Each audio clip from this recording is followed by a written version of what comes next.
এই পৃথিবীতে আমি আল্লাহ পাক যা কিছু তৈরি করলাম, সৃষ্টি করলাম, বানালাম, সকলেরই মৃত্যুর স্বাদ গ্রহণ করতে হবে। আল্লাহ পাক বলেন, কুল্লু নাফসিন যায়িকাতুল মাউত ওয়া ইন্নামা তুওয়াফাউনা উজুরাকুম ইয়াউমাল কিয়ামাহ। আল্লাহ পাক বলেন, এই পৃথিবীতে যা কিছু সৃষ্টি আমি আল্লাহ করেছি সকলের মৃত্যুর স্বাদ গ্রহণ করতে হবে এবং আল্লাহ রাব্বুল আলামিনের দরবারে সবাই উপস্থিত হতে হবে। আর ওই উপস্থিতির দিন আমি আল্লাহ রাব্বুল আলামিন তাদেরকে আজরান প্রতিদান দান করব। সুবহানাল্লাহ।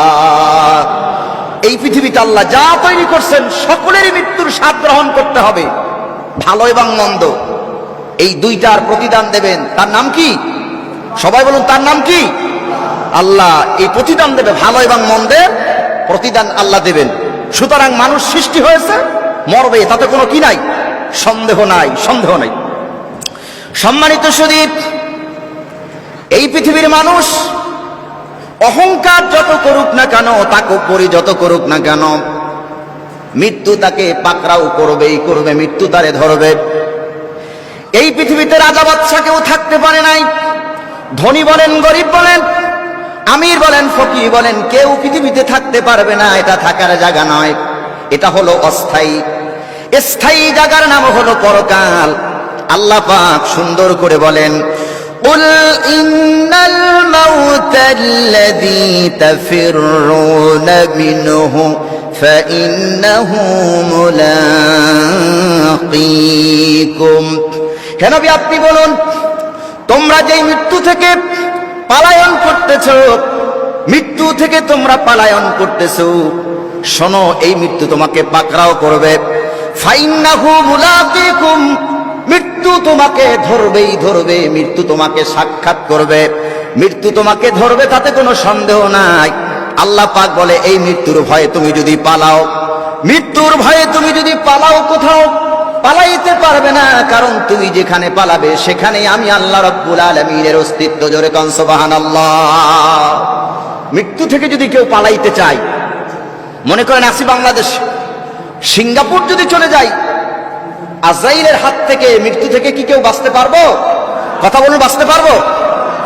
সেটাই আল্লাহ পাক সূরা নিসার ভিতরে বলেন, আইনামা তাকুনু ইউদরিকুমুল মাউতু ওয়ালাউ কুনতুম ফি বুরুজিম মুশাইয়্যিদা।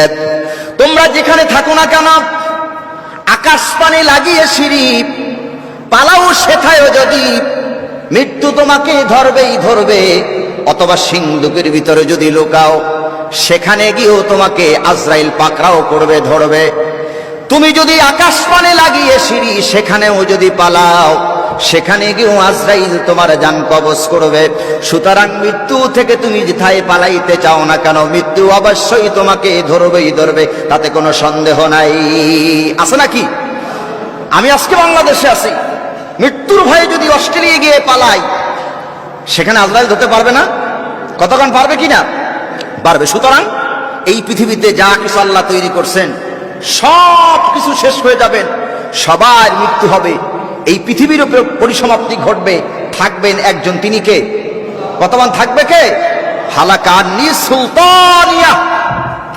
লক্ষ্য করুন, এই পৃথিবীর যত অহংকারী ছিল, ধন সম্পদ কোনো কাজে আসবে না, একদিন সব শেষ হয়ে যাবে।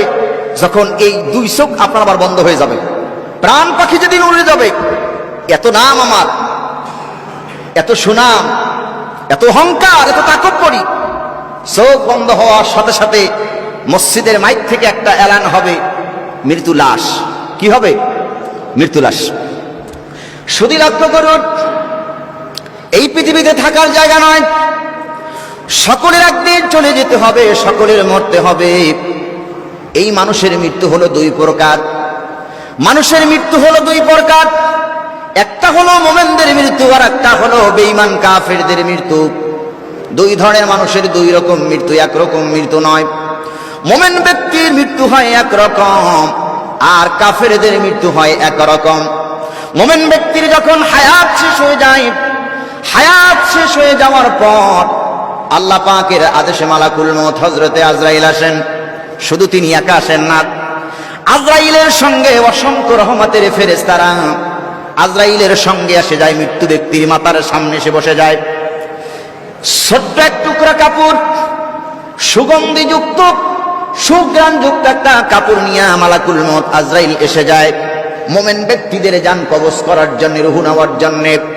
মোমেন ব্যক্তির মাথার সামনে দাঁড়ায় অথবা মাথার সামনে এসে মালাকুল মউত আজরাইল বলে, ইয়া আইয়াতুহান নাফসুল মুতমাইন্না তুরজিই ইলা রাব্বিকি রাদিয়াতাম মারদিয়া ফাদখুলি ফি ইবাদি ওয়াদখুলি জান্নাতি।